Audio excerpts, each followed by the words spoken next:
എനിക്ക് തോന്നുന്നു ആര്യ മൈൻഡ് ചെയ്യില്ലാന്ന് തോന്നുന്നു, ബോധർ ചെയ്യില്ലാന്ന് തോന്നുന്നുണ്ട്. റിലേഷൻഷിപ്പിന്റെ കാര്യം വന്നപ്പോൾ ഇത്രയും നല്ല ഫ്രണ്ട്സ് കൂടെ ഇങ്ങനെ ആര്യ കാത്തു സൂക്ഷിക്കുന്നുണ്ട്. 10 വർഷം 12 വർഷമായ ഫ്രണ്ട്ഷിപ്പ് ഇപ്പോഴും നല്ല രീതിയിൽ പോകുന്നു.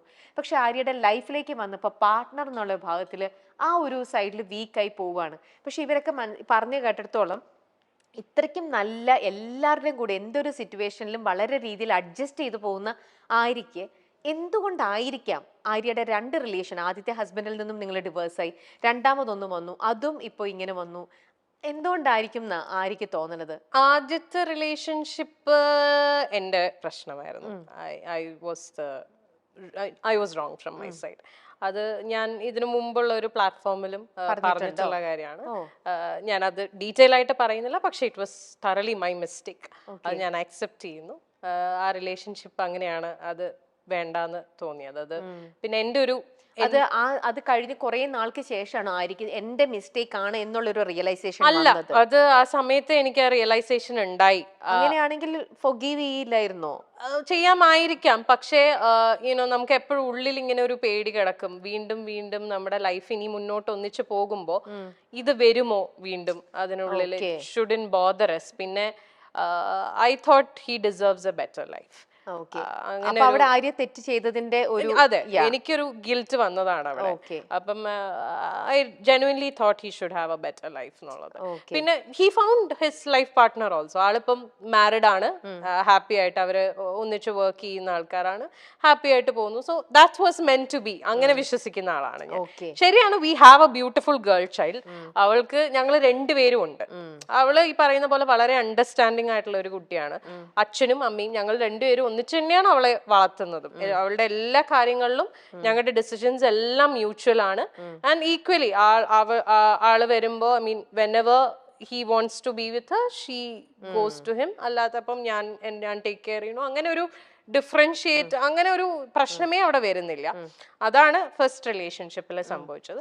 സെക്കൻഡ് റിലേഷൻഷിപ്പ് ഈ പറഞ്ഞ പോലെ ചിലപ്പം ആദ്യത്തെ റിലേഷൻഷിപ്പിൽ ഉള്ള എന്താ പറയുക, അതിനുള്ള ശിക്ഷയായിട്ട് എനിക്ക് കിട്ടിയതായിരിക്കാം. സെക്കൻഡ് റിലേഷൻഷിപ്പ് ഈ പറഞ്ഞ പോലെ ഷിബ്ല പറഞ്ഞില്ലേ, ഞാൻ റിലേഷൻഷിപ്സിൽ 150% കൊടുക്കുന്ന ആളാണ്.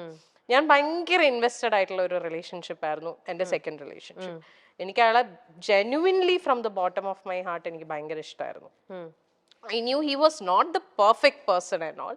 ആൾക്ക് ഫ്ലോസ് ഉണ്ടായിരുന്നു, ആൾക്ക് പാസ്റ്റ് ഉണ്ടായിരുന്നു, പക്ഷെ അതെല്ലാം ഓക്കെ ആയിട്ട് അങ്ങനെ തന്നെ അക്സെപ്റ്റ് ചെയ്ത ഒരാളായിരുന്നു ഞാൻ.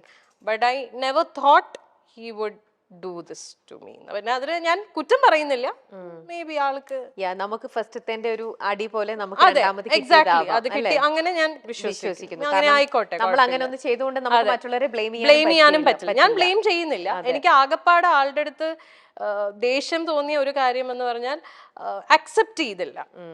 ലൈക്ക് വേറെ ഒരു ആളോടൊരു ഇഷ്ടം തോന്നി, അല്ലെങ്കിൽ ആ റിലേഷൻഷിപ്പിലേക്ക് പോയി എന്നുള്ളത് അത് ഓപ്പൺലി എന്നോട് പറഞ്ഞിരുന്നെങ്കിൽ നമ്മൾ സ്റ്റെപ്പ് ബാക്ക് ചെയ്യും. We would never force someone. നമുക്ക് ഒരാളെ ഫോഴ്സ് ചെയ്യാൻ പറ്റില്ലല്ലോ നമ്മുടെ കൂടെ നിൽക്കൂ എന്നുള്ളത്. അത് ഓപ്പൺ ആയിട്ട് പറഞ്ഞിരുന്നെങ്കിൽ കുറച്ചും കൂടി നേരത്തെ, കുറച്ചും കൂടി ബെറ്റർ ആയിട്ട് എനിക്ക് ഇതൊന്ന് കം ഔട്ട് ചെയ്യാൻ പറ്റിയേനെ with the help of my people. പക്ഷെ അത് സംഭവിച്ചില്ല. അപ്പോൾ ഇത്രയും ട്രൂ ഫ്രണ്ട്സിനെ പോലെ തന്നെ ചില ഫ്രണ്ട്സ് അപ്പൊ ആര്യനെ ചീറ്റ് ചെയ്തിട്ടും ഉണ്ടാവണം. യെസ്, അല്ലേ? ഉണ്ട്. അതുകൊണ്ടാണല്ലോ ഇങ്ങനെ ഒന്ന് സംഭവിച്ചത്. അല്ലേ? അതും ശരിക്കും ഭയങ്കര പെയിൻഫുൾ ആയിട്ടുള്ള, ഇറ്റ് ഈസ് വെരി പെയിൻഫുൾ. ആരും ഒരിക്കലും എക്സ്പെക്ട് ചെയ്തിട്ടുണ്ടാവില്ല ഈ ഒരു സാധനം ആ ഒരു പർട്ടിക്കുലർ പേഴ്സണിൽ നിന്ന് വരും. എക്സാക്ട്ലി, അതാണ് എനിക്ക് ട്രോമയായി പോയത്. അതിപ്പോ മേ ബി ഞാൻ അറിയാത്ത ഒരാളായിരുന്നെങ്കിൽ എനിക്ക് ചിലപ്പം ഇത്രയും ബുദ്ധിമുട്ടുണ്ടാവില്ല. ഇത് എനിക്ക് ആ പെയിൻ ശരിക്കും കിട്ടുന്നു, കാരണം എനിക്ക് റിലേറ്റ് ചെയ്യാൻ പറ്റുന്നുണ്ട്. എന്റെ കണ്ണിപ്പം നിറയാണ് ആക്ച്വലി. കാരണം ആ ഒരു വേദന ഒരു ലേഡി എന്നുള്ള രീതിയിൽ എന്റെ കണ്ണ് നിറയണം. നമുക്കത് ശരിക്കും നമുക്കത് ഫീൽ ചെയ്യാൻ പറ്റുന്ന ഒരു കാര്യമാണ്. ആര്യ അത് യു വെന്റ് ത്രൂ ദാറ്റ്. ഭയങ്കര ഒരു ആര്യ അത് എങ്ങനെ ഹാൻഡിൽ ചെയ്തു? It was very difficult. ഞാൻ I fell on to a depression. ഭയങ്കര ബുദ്ധിമുട്ടായിരുന്നു. I lost myself. നമുക്കത് കാരണം നമ്മൾ ജീവനായിട്ട് നമ്മുടെ കൂടെ നിർത്തിയിട്ടേ അവൾ എനിക്കിട്ട് ഇങ്ങനെ പണിയ എന്നൊക്കെ പറയണത് ശരിക്കും. അതെ, എന്റെ കാര്യത്തിൽ കുറച്ചും കൂടെ ബുദ്ധിമുട്ടായി പോയത്, ഞാൻ ഇതെല്ലാം ഫേസ് ചെയ്യുന്നത് ലോക്ക്ഡൌണിന്റെ സമയത്താണ്. മൊത്തത്തിൽ ഞാൻ പെട്ടുപോയ അവസ്ഥയായിരുന്നു. Like I couldn't do anything. എന്നുവെച്ചാൽ നമുക്കിപ്പോ ഒരു കൗൺസിലറിന്റെ അടുത്ത് പോലും പോവാൻ പറ്റത്തില്ല എന്നുള്ള.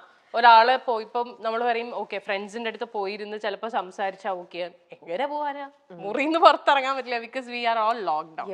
ആകപ്പാടെ ഈ കമ്മ്യൂണിക്കേഷനേ ഉള്ളൂ. പക്ഷെ എത്രയൊക്കെ നമ്മൾ ഫോണിൽ കമ്മ്യൂണിക്കേറ്റ് ചെയ്താലും ഒരു ഫേസ് ടു ഫേസ് നമ്മൾ ഇപ്പൊ ഇങ്ങനെ ഇരുന്നൊരു ബ്രേക്ക് ഡൗൺ ചെയ്ത് പോയാൽ ചിലപ്പോൾ ഇതങ്ങ് പോവും. അതും ഫോണിൽ നമ്മൾ സംസാരിക്കുന്നതൊക്കെ തമ്മിൽ there's a lot of difference. Badai ബംഗ്ലാവ് എന്നൊരൊറ്റ പരിപാടിയിലൂടെ തന്നെ ഏറ്റവും പ്രശസ്തിയിലെത്തിയൊരു നടിയാണ് ആര്യ. ബഡായി ആര്യ എന്നാണ് സോഷ്യൽ മീഡിയയിലെ താരത്തിന്റെ പേര്. താരത്തിന് ഏറ്റവും കൂടുതലായിട്ട് അറിയാവുന്നത് ബഡായി ആര്യ എന്ന നിലയ്ക്ക് തന്നെയാണ്.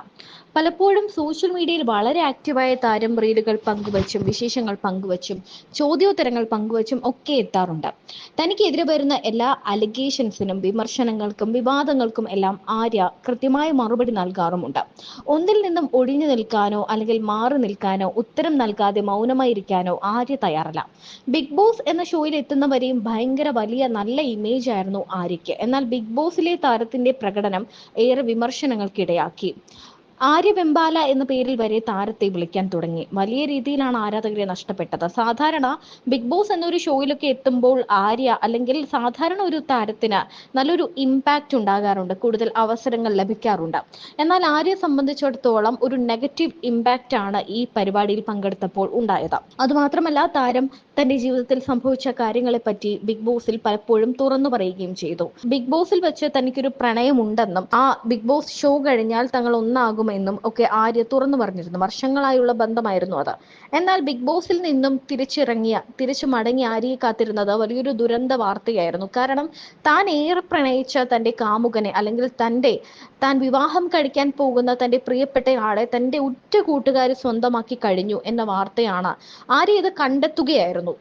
ഇതിന്റെ ഒരു വേദനയും ആ ഡിപ്രഷനും ഒക്കെ താൻ കടന്നു വന്നതിനെ കുറിച്ച് ആര്യ പലപ്പോഴായി പറഞ്ഞിട്ടുമുണ്ട്. തന്റെ ജീവിതത്തിൽ സംഭവിച്ച കാര്യങ്ങളെക്കുറിച്ച് ആര്യ തുറന്നു പറയുകയും ചെയ്തിട്ടുണ്ട്.